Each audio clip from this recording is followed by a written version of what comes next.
Hey guys, WhatsApp, সবাই কেমন আছো? এটা আমার প্রথম ব্লগ, সবাই সাপোর্ট করো কিন্তু। যাই হোক, আজকে যে টপিকটা নিয়ে আলোচনা করব সেই টপিকটা হচ্ছে, থাক একটু বিরতির পর বলছি। কিরে পচা, মন মরা হয়ে কেন বসে আছিস? আর বলিস না ভাই, আজকে না আমার মা আমাকে খুব মেরেছে। আর কাঁদিস না, এই নে খা কুলের আচার। কুলের আচার? কার কুলের আচার রে ভাই? এটা এটা বৈদ্যনাথের কুলের আচার, সব দুঃখ নিবারণ করে।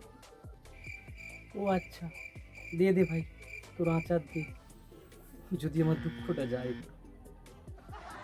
বৈদ্যনাথের কুলের আচার খান আর সব দুঃখ নিবারণ করুন। এই জিনিসটা দেখুন, চিনতে পারছেন এটাকে? ছোট্টবেলা আমরা অনেকেই এর প্রেমে পড়ে আছি, চিনতে পারছেন? কাছে নিয়ে যাবো? হ্যাঁ, ঠিকই ধরেছেন, বৈদ্যনাথের কুলের আচার।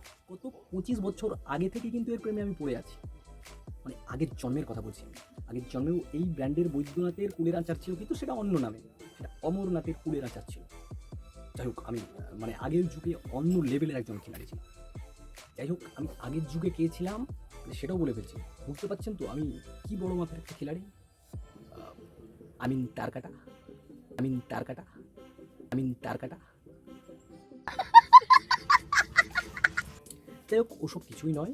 আমি ইমোশন নিয়ে আজকে একটা কথা বলবো, মানে যেটাকে কি বলা হয়, মানে যেটাকে নবরস বলা হয়।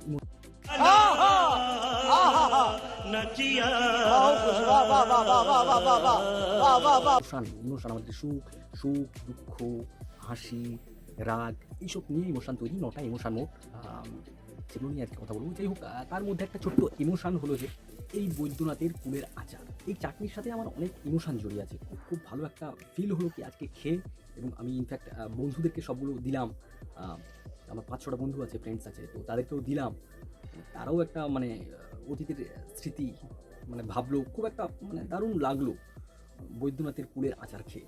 যাই হোক, তোমরা যারা এখনও এই মরশুমে বৈদ্যনাথের কুলের আচার খাওনি, অবশ্যই খেয়ে নিও, কেননা এই ব্র্যান্ডের জিনিস এই মরশুমে বেশি বিক্রি হয়। যাই হোক, আপনারা খারাপ কিছু ভাববেন না, আমি এর প্রমোশন করছি না, একেবারে একেবারে বিনামূল্যে এর মানে প্রমোট করে দিলাম।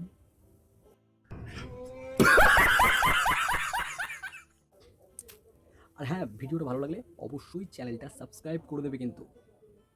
জয় শ্রীরাম।